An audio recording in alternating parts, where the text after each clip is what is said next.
A trigger was pulled and a man died. On Thursday, a jury acquitted an Arizona police officer of murder, but the victim's family says it was an execution. Here's Jeff Pegues.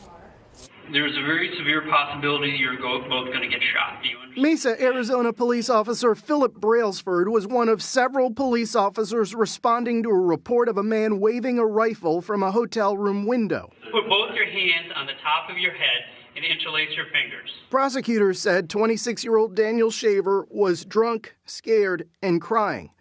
Brailsford's body camera shows the officer armed with an AR-15 rifle and two suspects on the floor. If you move, we're going to consider that a threat, and we are going to deal with it, and you may not survive it. Do you understand me? Yes, sir.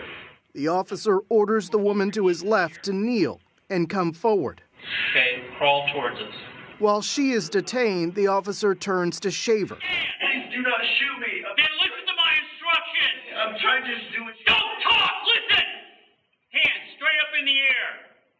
Do not put your hands down for any reason. You think you're going to fall, you better fall on your face. Your hands go back in the small of your back or down. We are going to shoot you. Do you understand me? Yes, sir. Crawl towards me.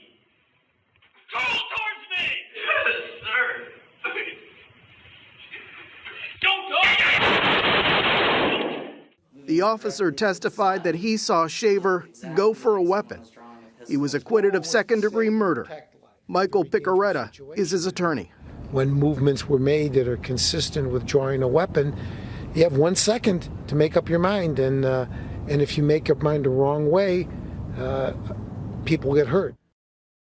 During the trial, the defense argued that Officer Brailsford followed procedure. A gun wasn't found on Shaver, but two pellet rifles that he used in his pest control job were found in his hotel room. His family has filed a wrongful death lawsuit. Tanya. Officer Brailsford was fired, but as you reported, ultimately acquitted of murder. Can you tell us more about the trial? Yeah, these are really tough cases, and the defense says that the jurors in this case heard 6 weeks of testimony. They saw that video over and over and over again, and what the defense was able to do was put that video in context, and in this case, it seems to have made a difference with the jurors. And Jeff, the reality is it's difficult to convict police officers in these sorts of cases. Is there any insight into why this keeps happening?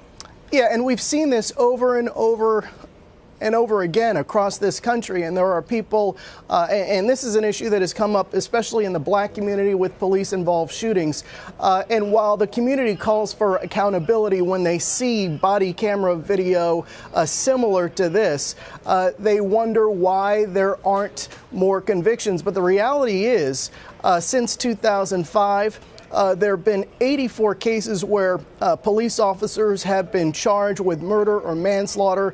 In only 32 of those cases have the police officers been convicted, and it's usually with a lesser charge. So these cases are difficult.